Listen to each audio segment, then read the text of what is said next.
I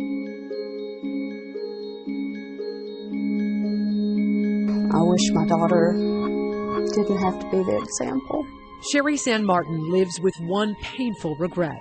Unfortunately, I was not aware of the dangers of putting a child that size in an adult seatbelt. And it tears her apart every day.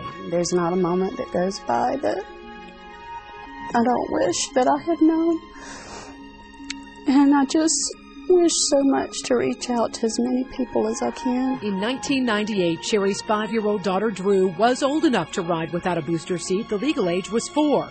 Old enough, but not big enough to survive in just a seatbelt when their car went off the highway. It turned out that she was thrown out of her seatbelt and out of the car and killed instantly.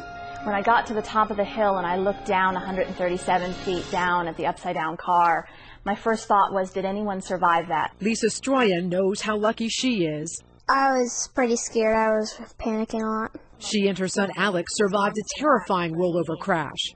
So it went whoosh. Incredibly, Alex walked away without one bruise. Lisa knows a last-minute decision to grab her son's booster seat saved him from the unthinkable. The main thing is, in this case, is that it was positioned over my son's hips. And so instead of hanging by his belly, he was hanging by his hips. We wanted to see for ourselves what can happen if a child isn't properly restrained. We conducted 2 separate unscientific tests using CPR dummies about the size of an average 5- or 6-year-old. First, we created a low-speed front impact crash. One doll wears just a seatbelt, the other is strapped into a booster seat. I marked the belt with chalk to show the movement of the seatbelt on impact. Tom, go ahead, cut it loose.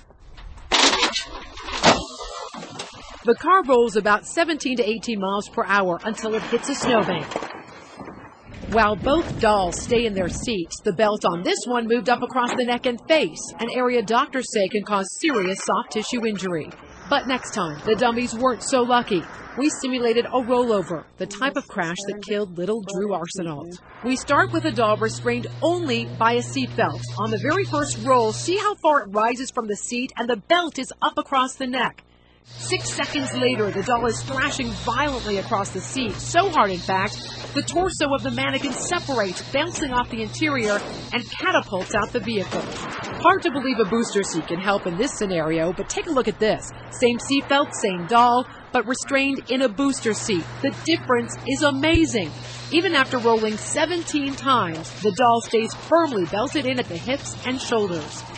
Thankfully, the dolls can't feel, but these children can. These are pictures of real-life injuries. That's a very explosive pain. If you talk to people who've had it, it's almost indescribable. Dr. Catherine Emery says Children's Hospital saw about 120 children last year after crashes. Many were belted in the wrong way, half not at all. So you have head injuries, abdominal injuries, internal, like any of your organs that get hurt, and then of course broken bones. A booster spared Alex that pain. He's now 10 and a passionate booster seat advocate. Drew's mother knows if just one parent watching this is moved to make a change, her loss will not be in vain. It's just so senseless.